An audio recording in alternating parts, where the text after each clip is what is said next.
귀빈 여러분, 안녕하십니까? Mesdames, Messieurs, bonjour. 화살 머리로부터 온 소리는 당시 참전병들의 증언을 프랑스어와 한국어로 낭독하는 공연입니다. Les Porte-Voix d'Arrowhead est un spectacle de lecture composé de témoignages en français et en coréen. 본 공연은 모든 증언의 원어를 최대한 되살리기 위해 이중국어로 진행됩니다. Afin de respecter la langue originale des textes, la représentation est bilingue. 그리고 무대 뒤편 화면에 한국어와 프랑스어로 번역문이 나올 것이며 전문인들이 이 공연을 촬영할 예정입니다. Les paroles seront traduites alternativement en coréen et en français sur l'écran en fond de scène. La performance est filmée par une équipe de tournage professionnelle. 또한 오늘 공연 이후에도 프랑스 대사관과 서울 프랑스 학교의 웹사이트를 통해 이 영상을 다시 시청하실 수 있을 것입니다. Vous aurez accès à ce film par l'intermédiaire de l'ambassade de France et du lycée français de Séoul. 다른 관객에게 피해가 되지 않도록 공연 중 사진이나 동영상 촬영은 삼가해 주시고 휴대폰의 전원을 꺼주시길 부탁드립니다. Aussi, pour ne pas gêner les autres spectateurs, nous vous demandons de ne pas prendre de photos ni de vidéos pendant la représentation. 좋은 관람 되시길 바랍니다. 감사합니다. Enfin, nous vous remercions d'éteindre vos téléphones portables et surtout, bon spectacle.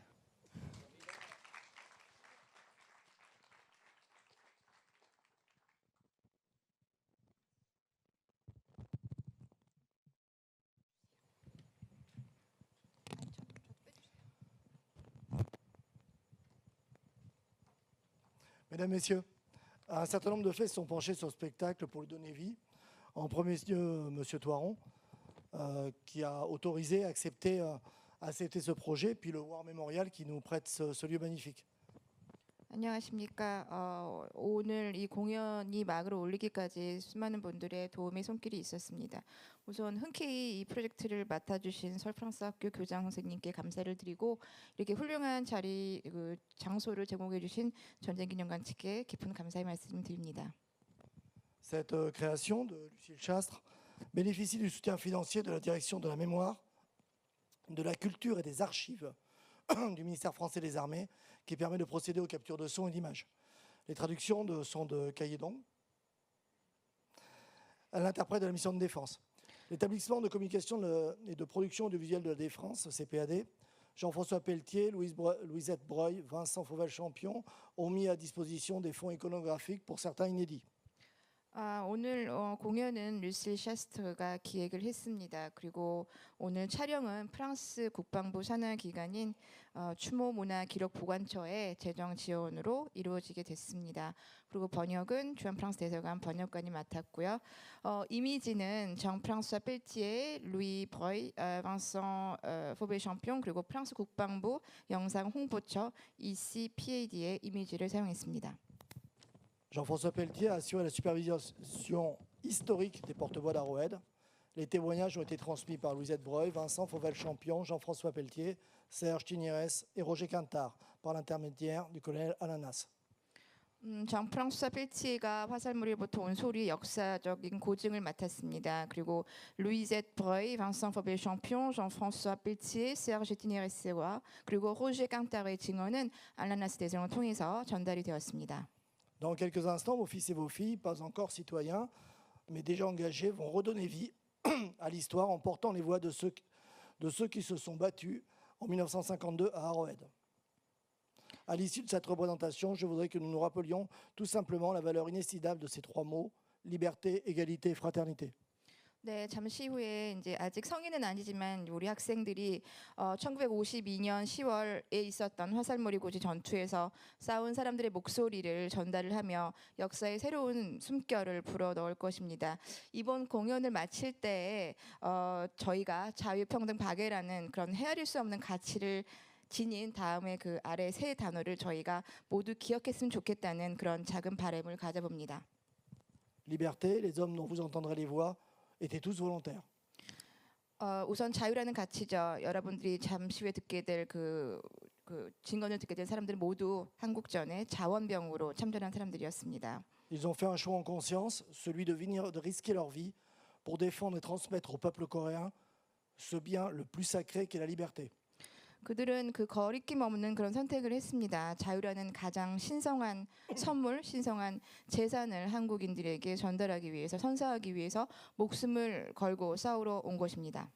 Égalité, sous le déluge des obus et de la mitraille, Français et Coréens ont combattu et sont morts. 그 다음은 평등이라는 가치입니다. 포탄과 기관총의 홍수 속에서 프랑스인들과 한국 사람들은 피부색, 종교, 출신 그리고 인종을 가리지 않고 나란히 함께 싸우고 또 전사했습니다. Sans distinction de couleur, de religion, d'origine et de race. 네, 그래서 그들은 피부, 종교, 출신, 인종을 가리지 않고 나란히 함께 싸우게 된 것입니다. Fraternité, les combats furent tellement intenses que secrétaires, conducteurs et vaguemestres renforceront les premières lignes et combattront sans esprit de recul aux côtés de leurs camarades. 그 화살머리 전투는 그 마지막 정신은 박의 정신입니다. 화살머리 전투는 너무 치열한 전투였기 때문에 프랑스 대대에 소속되었던 비서, 기사, 우편을 담당했던 사람들까지 최전선을 강화하기 위해서 동료들과 함께 후퇴하지 않고 끝까지 싸웠습니다. Cette fraternité sera portée à son paroxysme par le sacrifice de la section des pionniers, qui sera anéantie pour ralentir les vagues d'assaut chinoises et sauver ses frères d'armes. 그리고 사실 이러한 박의 정신은 중공군의 일행 전술을 막고 또 전우를 구하기 위해서 전멸이 되다시피 했던 프랑스 대대 공병 소대원들의 희생으로 그 절정에 이르기도 했습니다. Je vous souhaite un bon voyage dans les pas du bataillon. 그럼 이제부터 프랑스 대대 용사들과 함께 아름다운 여행을 떠나시길 바랍니다. 감사합니다.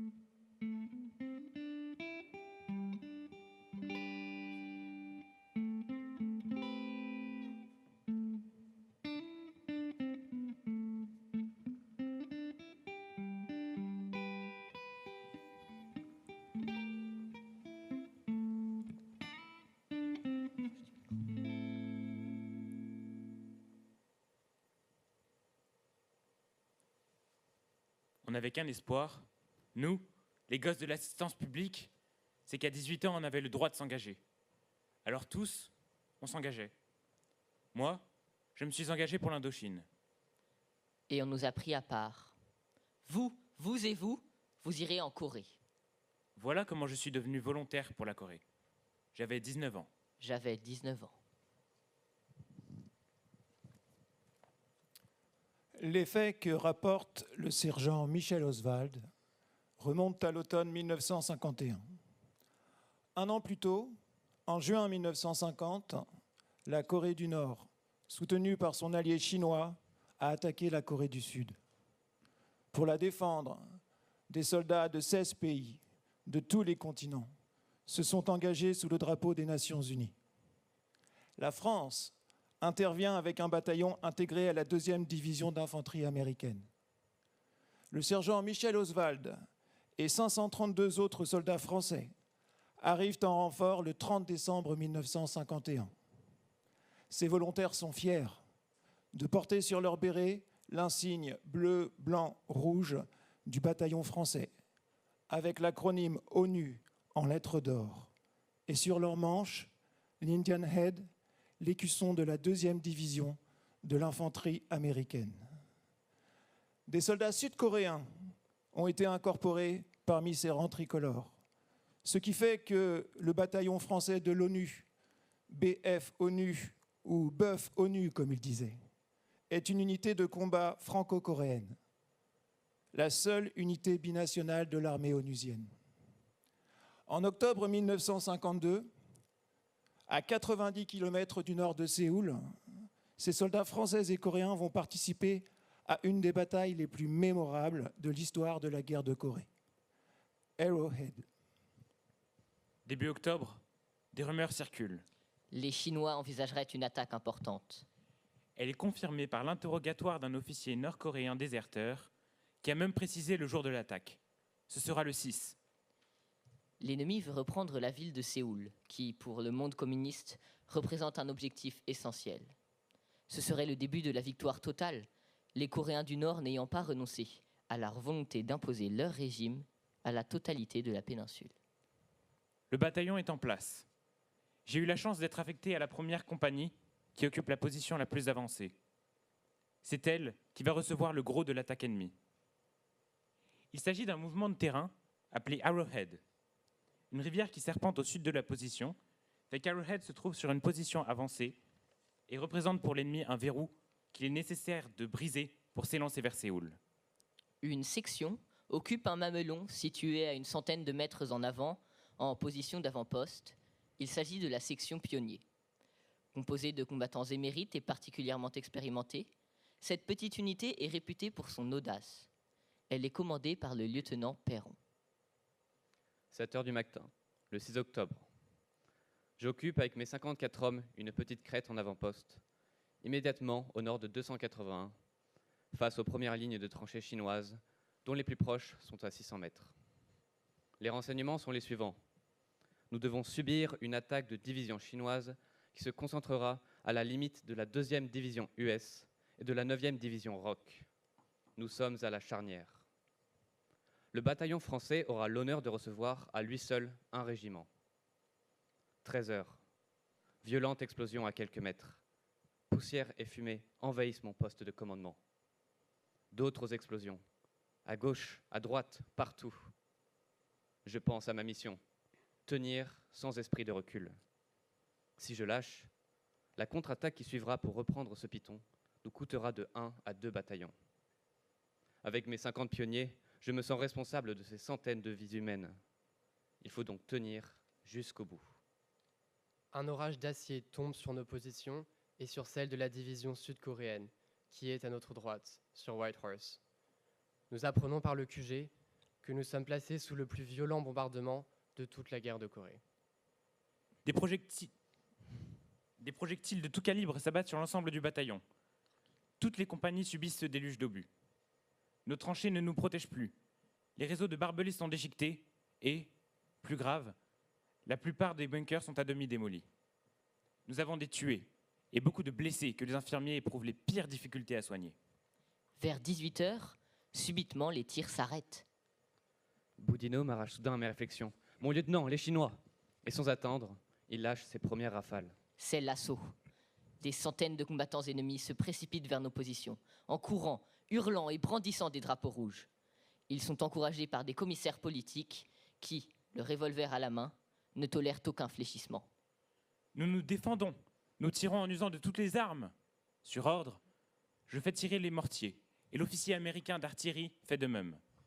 Cependant, cela n'arrête pas les vagues d'assaut. Les ennemis sont si près que certains des leurs, touchés de plusieurs balles, viennent mourir derrière nous. L'avant-poste, tenu par la section pionnier, est particulièrement visé. On ne peut plus le distinguer tant la fumée des explosions nous le dissimule. 18 heures. À 150 mètres, par groupes entiers, baïonnettes au canon, silencieuses d'abord, puis, en hurlant, les premières vagues d'assaut courent sur l'éperon qui mène à notre crête. Elles sont fauchées impitoyablement. Le tir de mortier a cessé tout d'un coup. Seules crépitent les mitrailleuses et les fusils. Je file au poste de commandement, vérifiant au passage que les hommes sont à leurs emplacements. Je ne reverrai pas la plupart d'entre eux. Les Chinois écrasent la côte 281 de leur artillerie. Notre artillerie écrase la plaine et les premiers pitons chinois, et nous, les pionniers, nous battons comme des lions entre ces deux enfers. Quelques silhouettes en casquette se profilent maintenant sur la crête. La mitrailleuse de Boudinot s'arrête tout d'un coup. Enrayage. Par contre, celles de Lagarec et de Gavy sont toujours en pleine action. Bruit de trompettes chinoises. Sur ma gauche, explosion de grenades, cris et toute une file de silhouettes chinoises qui courent sur la crête. Je décide d'évacuer mon poste de commandement vers le poste de Gavrilov, plus défendable. 19h15. Message radio de Perron au colonel Borey qui commande le bataillon français. Sommes submergés. Faites tirer artillerie sur notre position. Et la voix de Perron s'évanouit dans la nuit. Et Perron lui-même disparaît dans le néant du champ de bataille. À droite, Gavrilov tient toujours. 19h42. Message radio du colonel Boreil aux pionniers. Déclenchons tir puissant d'artillerie et d'infanterie en avant et en arrière de vos positions pour isoler vos assaillants. Tenez à tout prix. 19h43. Sergent-chef Gavrilov à colonel. Bien, mon colonel, nous tiendrons. Ce furent ses dernières paroles. Une voix dans la nuit. Gavrilov, pionnier! C'est la voix de Perron. Mais rien ne lui répond, hormis une volée de grenades. Perron reçoit une balle dans le côté droit, puis une deuxième au bras droit, et roule au bas de la pente. Sur les coudes et les genoux, il tente de regrimper le piton. Un violent coup de tête à la mâchoire, il est au milieu des Chinois, à court de munitions. Perron redégringole la pente, où le poursuit une volée de cailloux. Il est atteint par un éclat à la tête, obus au mortier, ami ou ennemi. Peut-on savoir? Quatrième blessure à la cuisse gauche. Quelques minutes plus tard, une autre au bras droit lui enlève le biceps. Il perd connaissance. Plus tard dans la nuit, la douleur le réveille. Il se trouve au bas de la pente sud, à une 60aine de mètres du piton des pionniers. Des silhouettes redescendent en transportant des corps, des Chinois qui se replient. Cette pensée lui redonne du courage, et Perron se remet à ramper jusqu'à un filet d'eau, qui n'est plus qu'un bourbier où il porte ses lèvres. Perron s'étend sur le dos, face aux étoiles et au destin. C'est là que la contre-attaque des nôtres le retrouvera, 6 fois blessé et mourant, en fin de soirée. Et c'est le 10 octobre seulement, 3 jours après, qu'est retrouvé le corps de Gavrilov.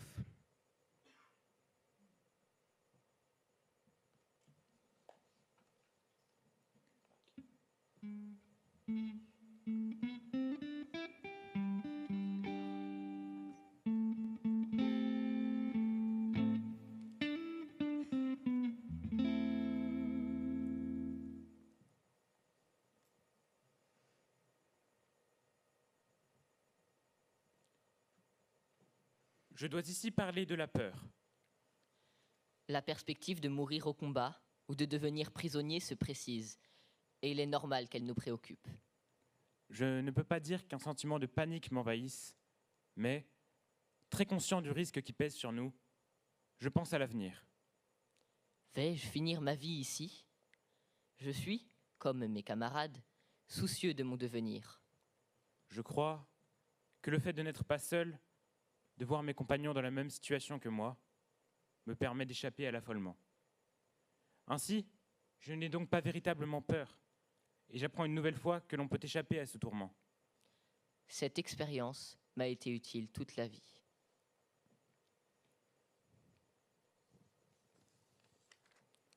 Alors que la bataille fait rage, les blessés affluent au poste de secours du bataillon. Extraire les éclats, stopper les hémorragies, désinfecter, opérer, suturer et panser les plaies. Le médecin lieutenant Denepoux soigne sans répit, déterminé à sauver ces hommes trop jeunes pour mourir. Sur la table d'opération, un jeune soldat coréen se bat entre la vie et la mort. Dans une de ses poches, le médecin a trouvé un papier froissé, une lettre qu'il avait rédigée juste avant l'assaut. 동생 봉근아, 일전 동생이 보내준 편지는 반갑게 받아보았다. 받아보고 진작 회답을 못해 죄송하다. 부모님 다 무고하시며 제절이 다 무고하신지 알고자 한다. 동생, 너도 몸 건강해 있는지 형은 주야로 잠이 안 들고 동생을 염려한다. 형은 매일같이 저 오랑캐들과 잘 싸우고 있으니 안심하여라. 형은 포소리를 노래로 삼고 하늘을 지붕 삼아 잘 싸우고 있다. Tandis que le bataillon français tient Arrowhead coûte que coûte, la 9e division d'infanterie sud-coréenne défend la colline de Whitehorse.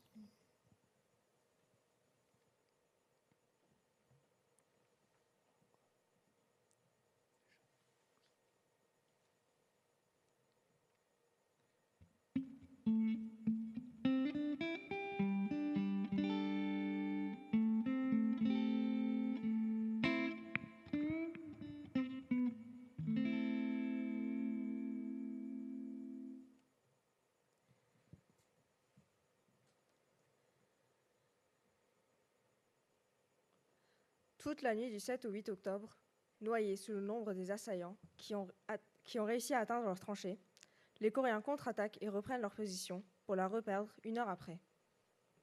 Le jour se lève. Je monte jusqu'à une de nos tranchées au sommet de la colline que nous occupons. Il doit être 10 heures du matin quand j'aperçois des milliers de fantassins chinois massés au pied d'une des collines de Whitehorse, prêts à lancer une nouvelle attaque. Des centaines de Sud-Coréens escaladent l'autre côté de la position pour renforcer leurs camarades. Ils sont à peine arrivés dans leurs tranchées, encombrées de cadavres, que les milliers de Chinois finissent de gravir la pente raide et commencent à courir à l'assaut. Cette terrible bataille se déroule à coups de grenades des deux côtés. Quand elles explosent, des hommes sont projetés dans l'air jusqu'à 5 ou 6 mètres. C'est incroyablement atroce. Devant l'extrême violence des combats sur l'ensemble du front, ordre strict nous avait été donné de consacrer les munitions aux seuls besoins du bataillon français afin de pouvoir tenir. Mon fidèle ami, le sous-lieutenant Vincent Fauvel-Champion, a tout de même pris l'initiative de soutenir les Coréens en difficulté à la bataille de la côte 395 du Whitehorse. Il désobéit aux ordres en intervenant puissamment avec sa section d'armes lourdes au profit de la division coréenne voisine. C'est vrai, je n'ai pas tenu compte de l'interdiction du commandement d'aider le corps d'armée voisin. Mes soldats coréens n'auraient pas compris que l'on n'aide pas leurs frères qui étaient en difficulté.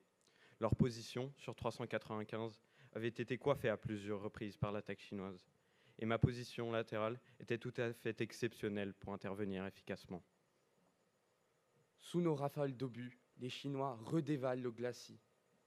Pour avoir accompli des actes méritoires le 8 octobre 1952, à la côte 395 de la position coréenne où il a maintenu la position et repoussé bravement l'attaque violente de l'ennemi, le sous-lieutenant Fauvel-Champion est décoré de la Hwarang avec étoile d'argent, haute distinction honorifique coréenne que peu de combattants alliés ont mérité. Au petit jour, l'aviation intervient. Les patrouilles de plusieurs avions se succèdent sans discontinuer. Ils bombardent en piqué, mitraillent à volonté, ne laissant aucun répit à nos ennemis. Toute l'artillerie du corps d'armée tire à notre profit. Soudain, des sifflements particuliers d'obus, différents de ceux auxquels nous sommes habitués, attirent notre attention. Un coup d'œil vers l'arrière nous donne l'explication. Une centaine de chars Patton, déployés dans la rizière, tirent leurs obus de 90 mm en tir direct. La configuration du terrain fait que leurs projectiles passent au-dessus de nous. Ils rasent nos postes de combat avant de parvenir sur les hordes ennemies. C'est la débandade. Nous les voyons remonter les pentes, n'ayant qu'une idée en tête, échapper à l'enfer qui ne les lâche pas. La fin de la bataille nous met en joie. Nous avons tenu. Elle constitue un exploit qui, les jours suivants, est abondamment commenté par la presse américaine. Arrowhead et Whitehorse sont les batailles les plus meurtrières de la guerre des Pitons. La 9e division d'infanterie sud-coréenne y perd plus de 3300 hommes. Le bataillon français déplore 47 tués et 144 blessés. Parmi les 49 pionniers engagés, pas un ne sort indemne. 22 meurent au combat et 2 sont faits prisonniers par l'armée chinoise.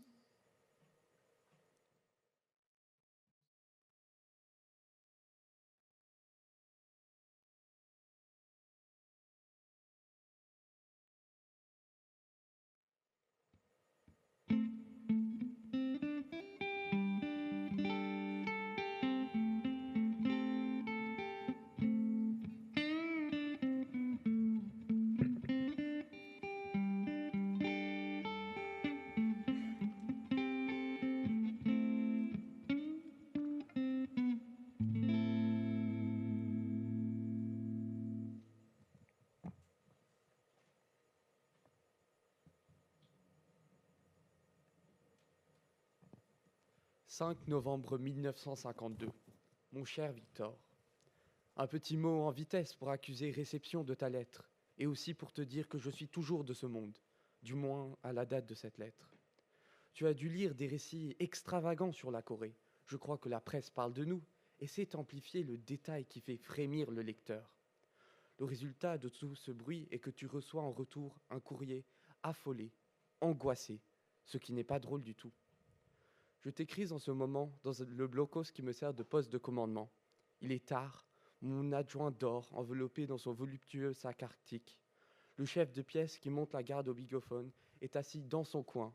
Il rêve à je ne sais quoi, à ses gosses sans doute, à son coin de banlieue parisienne. Ce soir, c'est très calme. Il y a 3 semaines, c'était tout autre. À peine arrivés sur la position, nous avons subi une attaque, comme seule cette guerre peut en produire. Déluge d'artillerie, nivellement de la ligne de résistance pendant 3 jours. J'ai changé 3 fois de blocos, mes premiers postes de commandement ayant voltigé sous les coups. Puis, l'attaque à la chinoise, c'est-à-dire en rang serré, étendard rouge en tête au son de la trompette. À ce moment-là, les quelques types que l'artillerie avait oubliés réagissent à bout portant, massacrant cette horde hurlante et chantante. C'est un tir de mitrailleuse à 100 mètres, puis à 50 mètres, puis à 20 mètres, et il y en a toujours. Nos types, debout, sur la crête, trop heureux de sortir du cauchemar des obus, abrutis, hors d'eux-mêmes, ajustent l'ennemi. Coup de bazooka ou de canon à 50 mètres. C'est du délire. Voilà ce que c'est, et on en arrive, mon vieux Victor. Maintenant, les cadavres n'auront pas de sépulture. Dans un état de décomposition avancé, ils empuantissent l'air. Par dizaines entassés, ils obstruent littéralement les tranchées. Je te donne des détails bien sombres, mais c'est exactement ce qui s'est passé ici. Il n'est pas difficile de méditer sur le détachement ou sur la mort. En 1 semaine, j'ai perdu 3 fois mes affaires, déchiquetées, volatilisées ou incendiées. Et cela ne me laisse même pas le moindre regret. On passe tout de suite à l'essentiel. Le tiers de ma section y est passé. Réalise ce que cela représente, d'amitié, de projets abandonnés. Il faut être fort dans ces moments-là, ou plutôt inconscient. Et je crois que c'est l'inconscience qui fait agir la plupart des types. Tu as peut-être des nouvelles de mes parents. Ils se font un mauvais sang terrible pour moi. Vraiment, les enfants n'ont pas de cœur.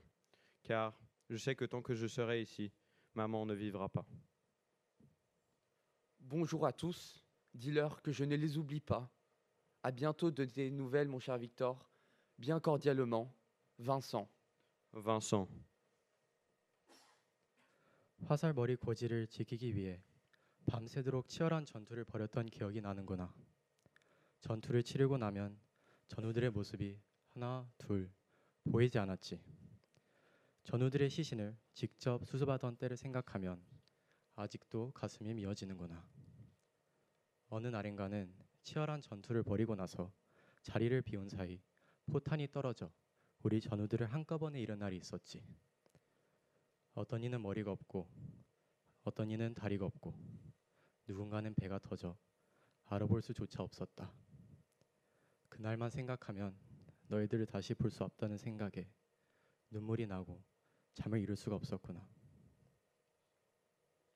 Il nous reste le souvenir très présent d'une lutte féroce et sanglante qui ne s'éteindra qu'au jour où les survivants d'Arrowhead auront tous rejoint leurs camarades, tombés en ces lieux pour la plus grande gloire de nos armes et des valeurs que nous défendions. Ce fut, quoique d'une manière bien plus brève, le verdun de notre vie de combattant. Monclar, qui avait parcouru tous les champs de bataille du XXe siècle, avait tenu à nous rappeler plusieurs fois que nous avions combattu dans ce qui fut la première armée des Nations Unies. La charte de l'ONU porte en son sein la Déclaration universelle des droits de l'homme, ainsi que le droit des peuples à disposer d'eux-mêmes. C'est pour cela que ces hommes, venus de France, tous volontaires, sont morts. Ce sont aussi ces valeurs universelles qui nous ont fait vivre et nous donneront à penser jusqu'à notre dernière heure et adhérer au combat du Dalai Lama comme à tant d'autres.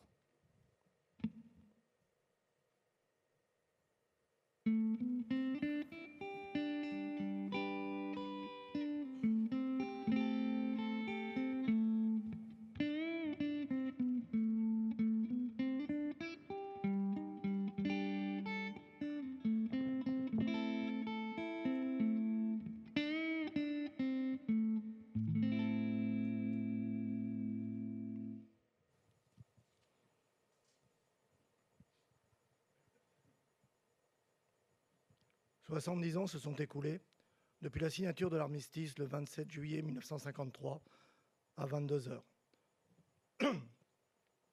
Les collines d'Arrowhead et de Whitehorse restent encore aujourd'hui comme emprisonnées au milieu de la zone démilitarisée.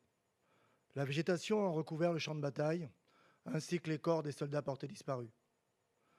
3 de nos pionniers, Claude Pousse, Roland Vassor, Joseph Massin, manquent toujours à l'appel. Leur destinée est-elle de rester captifs des terres coréennes? Je ne veux pas le croire.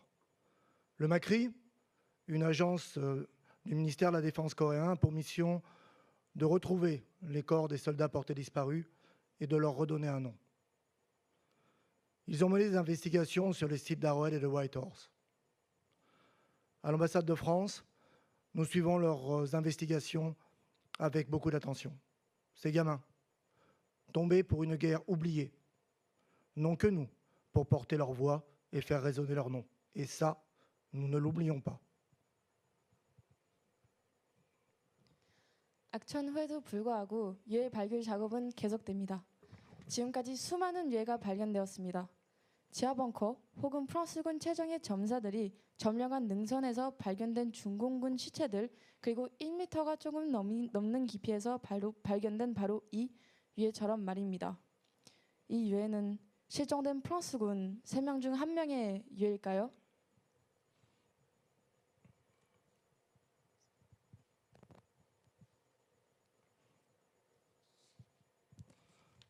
Je suis allé au MACRI. J'ai vu le corps, mais les objets qui se trouvaient à ses côtés. Une carabine M2, des chargeurs, un quart, une gourde. L'aluminium a été déchiqueté. Un projectile lui est entré par le côté. Sa mâchoire est brisée en 2. Mais ce qui a attiré ma attention, ce sont ses bottes et la manière de les lacer. Ce n'est pas du coton, c'est de la suspente de parachute. Et le lassage sur le dessus et sur le côté, c'est celui des parachutistes américains ou des commandos français. Alors, si tout porte à croire que c'est un Français, on ne peut pas en être sûr à 100%. Il est toujours possible qu'un soldat américain soit trouvé dans nos lignes pour une raison qu'on ignore. Les guerres sont pleines d'histoires d'hommes comme ça. Il attend depuis si longtemps. Nous pouvons bien prendre le temps nécessaire pour faire les choses correctement. Nous leur devons bien ça. La médecin légiste du MACRI nous a déjà apporté des éléments intéressants. 신원을 확인할 수 있는 가장 큰 특징은 코의 형태입니다. 이 두개골의 경우 비교적 코가 잘 잔존하고 있고 유럽인과 가장 가까운 특징들을 보여주고 있기 때문에 유럽인일 가능성이 가장 높다고 판단했습니다. 또한 상악의 어금니에서 충치 치료의 흔적을 발견했는데 치료한 흔적을 보면 아말감으로 추정되는 재료로 충치가 생긴 부분을 수복한 특징이 보입니다.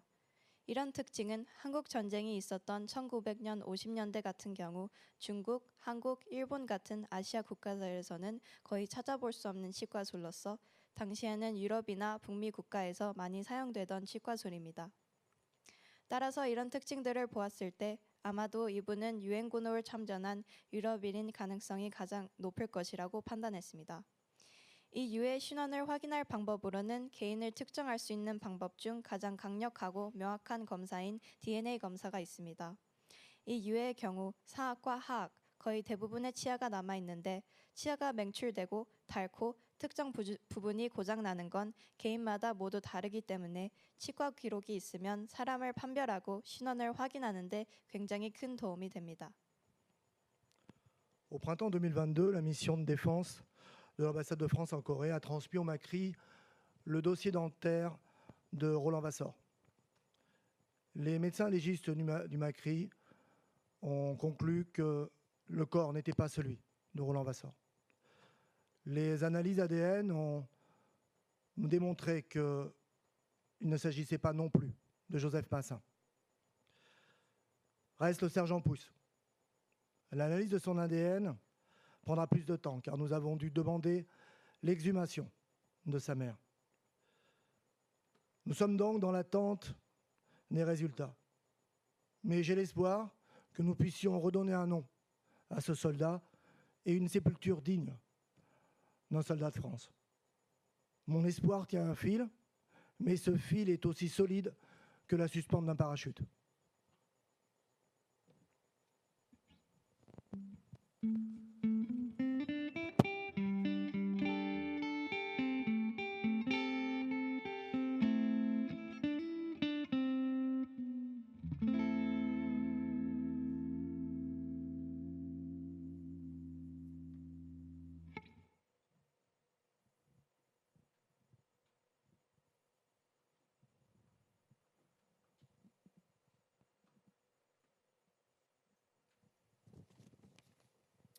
Pour la première fois, en juin 2019, un président de la République sud-coréenne a été invité à la Maison Bleue. Invité à la Maison Bleue les anciens soldats de la guerre de Corée, ayant combattu dans les rangs des forces coréennes et des Nations Unies. Le déjeuner a rassemblé environ 200 personnes sous le thème « À vous qui avez rendu la Corée possible aujourd'hui ». Lors de ce déjeuner, M. Park Dong-ha, 91 ans, vétéran du bataillon français, a lu une lettre intitulée « À mes frères d'armes qui ne sont pas revenus ». 저는 오늘 돌아오지 못한 나의 전우들에게 한마디 하겠습니다. 나는 매년 6월이면 6.25 전쟁에 참전했던 그 해 여름이 떠오른다. 그리고 너희들의 얼굴을 떠올려 본다. 그러나 잘 그려지지 않는 것이 이제 내 기억도 희미해져 가는구나. 그런 세월이 흘러 어느덧 67년이 지났다. 다시는 볼 수 없을 거라고 생각했다. 나는 최근에 국방부와 함께 화살머리 고지에 가서 너희들이 묻혀 있을 만한 지점들을 확인하고 돌아왔지. 그리고 그곳에서 유해가 발견되었다는 소식을 들으니 그나마 마음이 놓이더라. 67년, 내 마음은 아직도 그곳에서 너희들과 함께하고 있다. 내가 살아나갈 수 있었던 것은 너희들의 희생이 있었기에 가능한 일이 아니냐. 오늘 여기에 나 혼자 청와대에 오게 되어 너희에게 더 미안한 마음은 참을 수가 없구나. 함께 왔다면 얼마나 좋았느냐. 죽어서라도 한순간 너희와 다시 만나고 싶구나. 너와 너희들의 후손들은 그곳에 잠들어 있는 너희들을 기억하고 시체 하나가 없을 때까지 찾아내기 위해 최선을 다할 것을 약속한다. 부디 영면하라.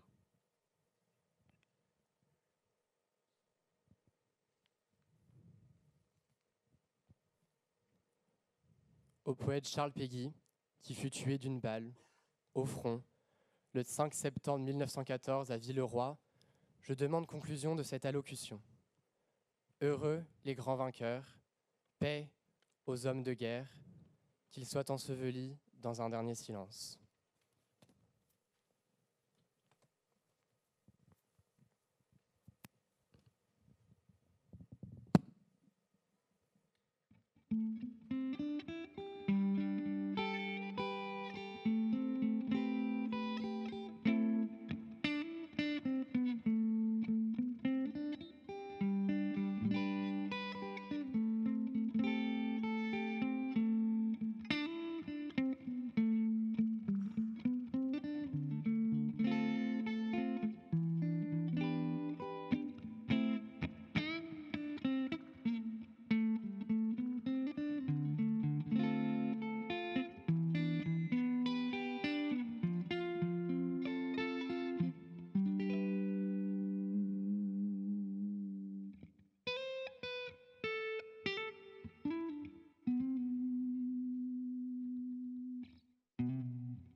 Merci, merci.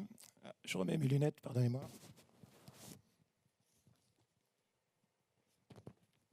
Le spectacle Les Porte-Voix d'Arrowhead est né d'une initiative du colonel Frédéric Ettori, attaché de défense auprès de l'ambassade de France en République de Corée, qu'il a présenté durant l'automne dernier à M. Toiron, le proviseur du lycée français de Séoul, et qui m'en a ensuite attribué la coordination auprès des élèves du cycle de terminale, c'est-à-dire de première et de terminale du LFS. Je tiens vivement à les en remercier tous les deux aujourd'hui.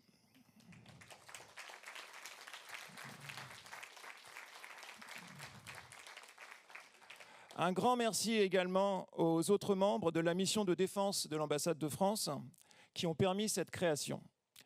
Merci tout d'abord à Madame Lucille Chastre, qui en a créé toute la trame à partir de précieux témoignages des anciens combattants et qui nous a tous toujours guidés et encouragés avec la plus grande bienveillance durant sa mise en scène.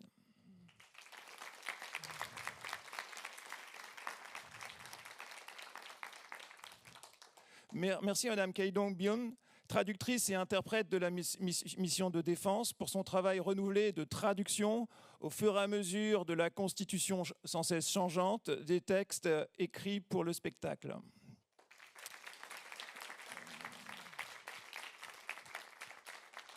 Merci à Mesdames Marine Villéo et Capucine Zeyen, ici présentes, stagiaires à la mission de défense, qui se sont succédés cette année pour préparer l'événement et plus particulièrement la réalisation et la projection du diaporama accompagnant sa représentation à partir de photographies mises à disposition par les familles des anciens combattants ainsi que par l'établissement de communication et de production audiovisuelle de la Défense.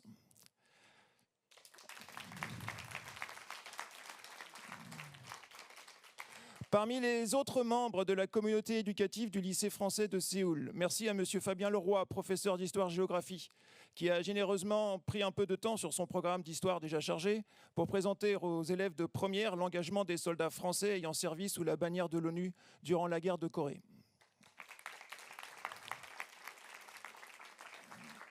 Et bien sûr, un grand merci aux 13 élèves ici présents de première et de terminale qui se sont investis avec le plus grand enthousiasme dans ce projet qui complète leur parcours éducatif, artistique et culturel, ainsi que leur parcours citoyen. Alors, dans l'ordre d'apparition, je crois, sur scène, Monsieur Gaspard Mirabeau, qui a interprété le sergent Oswald. D'abord pour les terminales, ensuite Monsieur Max de Massard qui a interprété le caporal Robert Breuil. Madame Alix Boulanger qui a interprété le jeune soldat coréen. Madame Yelin Chung qui a interprété la journaliste coréenne. Et Madame Michelle Park qui a interprété le médecin légiste. Pour les élèves de première, dans l'ordre d'apparition également, Monsieur Paul Belmain qui a interprété également le sergent Oswald. Monsieur Thomas Massenet qui a interprété le lieutenant François Perron. Madame Erika Nanette qui a interprété le soldat au rapport. Madame Sophie Zafran qui a interprété le sergent Jacques Boubil. Madame Kaya Zanier qui a interprété le matelot radio Léon Rochotte. Monsieur Raphaël Tanikaimoni et Bastien Lemaître qui ont interprété tous les deux le sous-lieutenant Vincent Fauvel-Champion. Et enfin, Monsieur Seyong Kim, qui a interprété le vétéran Park Dong-ha. Merci également à la direction du mémorial de guerre en Corée d'avoir mis cette belle salle à notre disposition pour notre représentation. Et merci enfin à vous tous d'être venus assister aujourd'hui à ce spectacle et ainsi de rendre hommage tous ensemble à l'engagement des combattants français et coréens du bataillon français de l'ONU, à leur courage et à l'amitié indéfectible entre la République française et la République de Corée que leur mémoire illustre aujourd'hui. Merci.